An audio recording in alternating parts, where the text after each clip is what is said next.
Hi guys, and welcome back to My STV. My name is Anthony, and today we're looking at another Speak Like a Native episode. And that episode will be about Englishisms. Now, what is an Englishism? An Englishism is essentially an English word that is used in a foreign language, but not in the same way that it is used in the normal language. For example, it's an English word which has entered the Italian language, but is not used in the same way that we English people use it. An example of this, classic example, is smart working, which has become incredibly common after the COVID pandemic. In English, we don't really use smart working to mean the same that you do. Real smart working to us is a very, very specific term. It's a specific method of working where you are allowed autonomy over your working hours. And in simple terms, you're able to choose when and how you work. At 5 o'clock in the morning on the sofa, 7 p.m. next to the swimming pool, and you incorporate technology into your working experience. For the rest of us English people, we just say remote working or working from home. This is the most common way of saying it. I would never say to my friends, next week I'm in smart working. Maybe some marketing firms in America or in the UK would recognize it, but it's a very specific term. In general, remote working or working from home. Now, another one I hear a lot, and I say a lot, is camping, because I hear this a lot in lessons where students are telling me about next weekend, where, next weekend I'm going to the camping. Huh?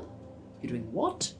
In English, camping is the activity, not the place. In Italian, it refers to the location, and I think this could be a mistranslation of campsite or campground. I've never understood how it ended up like that in Italian though, but that's language. And speaking of mistranslations or sort of implementing it in the wrong way in a different language, bar. In English, a bar is a place that serves alcohol and probably not coffee or sweet pastries. In Italian, you use this to mean cafe. That doesn't mean the drink. A cafe is the place where you go and you have a cup of coffee and maybe some sweets, some pastries, these sorts of things. If you say to me, let's go to the bar, I'm ready to party because I think cocktails, I think music, I think dancing. I don't think having a coffee. Do you know where the word bar comes from? Little fact for you. The word bar actually is a shortened version of barrier, because the barrier, essentially, it was the piece of wood dividing the drinker from the bartender. And I discovered this very recently, actually. But yeah, another word that you hear all the time, especially in the modern world with Instagram, social media, Big Brother, these sorts of things, is slip. In Italian, a slip is what we call underwear. In English, we would say briefs for men, which you can see on the screen now, or knickers for women, or panties, I think the Americans would also say for women. But I think this comes from the verb that we use in English to describe putting on these clothes. To slip on something means that you wear it very quickly. So for example, if you're getting changed, for example, me in between shooting these videos, I very quickly put on my t-shirt. I slip on my t-shirt. I think that's where it's come from. Who knows though? But another example that is a classic is the use of the word box.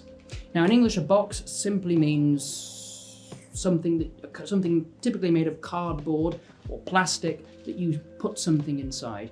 In Italian, it is what we call a storage garage in English. It is a place where you can often pay money to hire or rent this place, and you can put all of your things that you don't need in your house into storage. You can keep it in a place that is external from your home.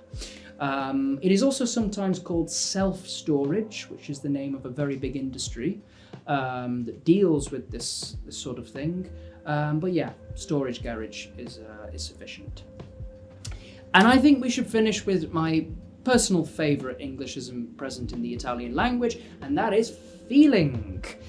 I have heard this so many times on reality TV. In English, a feeling is something typically emotional.